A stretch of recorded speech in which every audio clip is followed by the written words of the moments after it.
this is a filter. If I try to measure the AC output using my...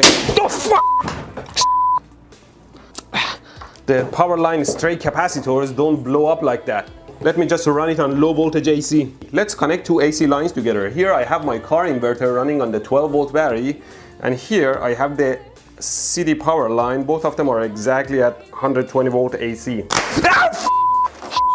And that's why you don't try that at home. Right now I have rectified the two sources with a diode and capacitor, and we can easily connect them together. Yes, we need to make sure they are the same voltage level and the same polarity, of course. Now to make it a DC, all we need to do is to connect the capacitor across the line. Always pick a properly rated capacitor for your voltages. Now we could also use a full bridge rectifier instead. Now we can use a three-phase, even fuller bridge rectifier, or EFB. Okay, ready? Ow! It hurts where it goes in and where it goes out to the ground.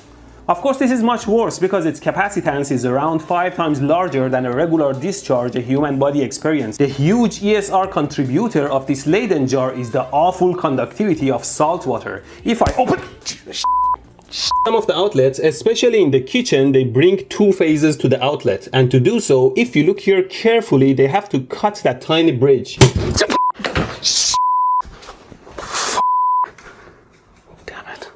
Have to learn to open the breaker. Connect the ground.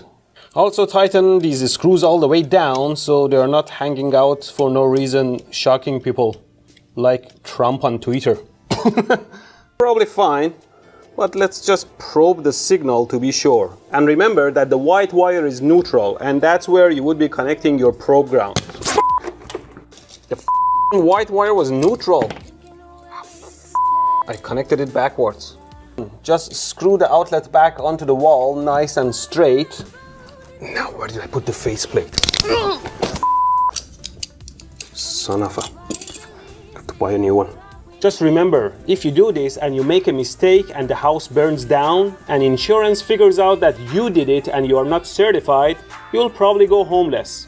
So the question is, are you gonna let the fear of insurance control your life? A real man never worries about mistakes until it's too late.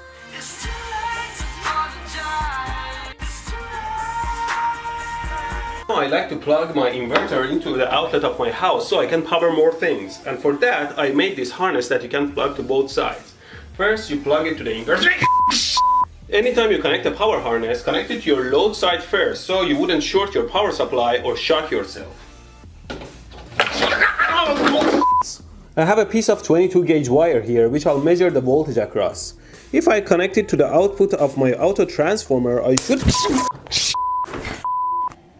And burn my fingers again. Measuring the current with my clamp meter. Let's see. Oh, I'm starting to think coming up with the idea of a light bulb didn't require much genius.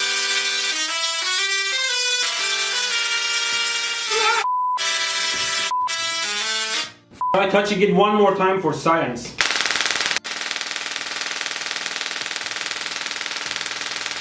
Let's use a rod.